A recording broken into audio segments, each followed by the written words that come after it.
তোমরা কাছে একটা ভিডিও নিয়ে বসছি আজকে তোমরা কাছে একটা জিনিস শেয়ার করতাম।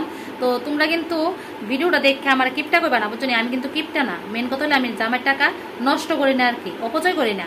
তো আজকে একটা জিনিস শেয়ার করতেছি তোমার কাছে, তো তোমরা দেখো তো তোমরা এমন এটা রান্না করে খাইছো কিনা। তো আমি আরো রান্না করছি, তো এমন না যে রান্না করছি না, আজকে প্রথম আমি রান্না করছি আরো। আর জিনিসটা হইলো এই যে এটা দেখে চিনছো না, আস্তে থাকলে চিন্তা। তো এটা হইলো তরমুজের বাকলা।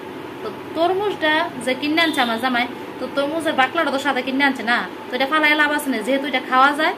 তো এই যে চাইয়েন আবার এই সবুজ অংশটা খাই না, সবুজ অংশটা আমি ফালাই দেবো আর এই জায়গাটা রান্না করে খাবো। তো আজকে রান্না করবো আমি ইলিশ মাছের মাথা দিয়া।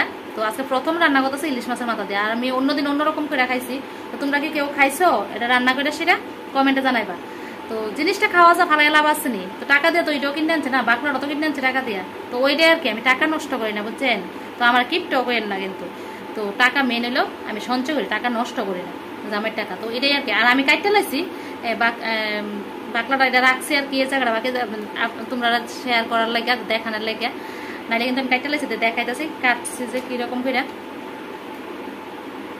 অনেক রকম শেপে কাটন যা। তো এগুলো ধুয়া নেমু এখন। তো আমার কাটা শেষ, এটা শুধু বাকলাটা রাখছি তোমরা দেখানোর লাগে। তো আমার কাটা হয়ে গেছে গাছ, অনেক রকমের কাটা যা। এটি কুচু কুচু করে পড়লেও রান্না করা যায়, আলু ভাজির মতনও ভাজি করা যাবে, পেঁয়াজ দিয়া সিরা কুচু কুচু করে রান্না করা যায়। তারপরে চিংড়ি মাছ দিয়েও রান্না করা যায়। তো আমি আজকে মাছের মাথা দিয়ে রান্না করবো। তো এই যে আমি এটি কেটে নিছি, আজকে এখন ধুয়াতে নেই, তারপরে রান্না শুরু করতেছি। তো চলো। তো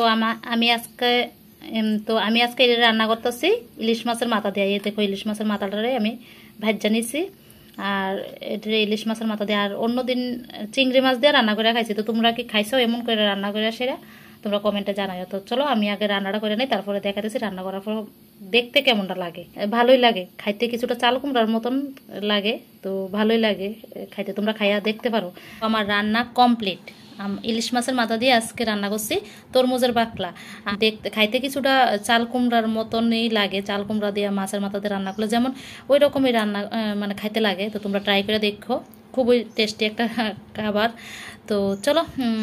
আর হয়তো তোমরা কইতাছো রান্না করতে করতে কি কারণে দেখাইছি না, রান্না করতে করতে দেখাইছি না কারণ রইল যদি আমার লবণ দিতে হলুদ দিতে লবণ দিলাই, তো তার লাগে আর দিছি না আর কি। যদি তোমরা মানে আর মাছের মাথা দিয়ে সবজি যেরকম করে রান্না করে ঠিক এরকম করে, তার লাগে আর আমি ভিডিওটা করছি না আর কি। তো মাছের মাথা দিয়ে তোমরা যেরকম সবজি রান্না করো, লাউ দিয়া চাল কুমড়া দিয়া, ওই রকম করেই রান্নাটা করে নিতে পারো। তো চলো টাটা। তোমরা কে কে খাইছো, খাও, এটা কমেন্ট করে আমার জানাইবা কিন্তু।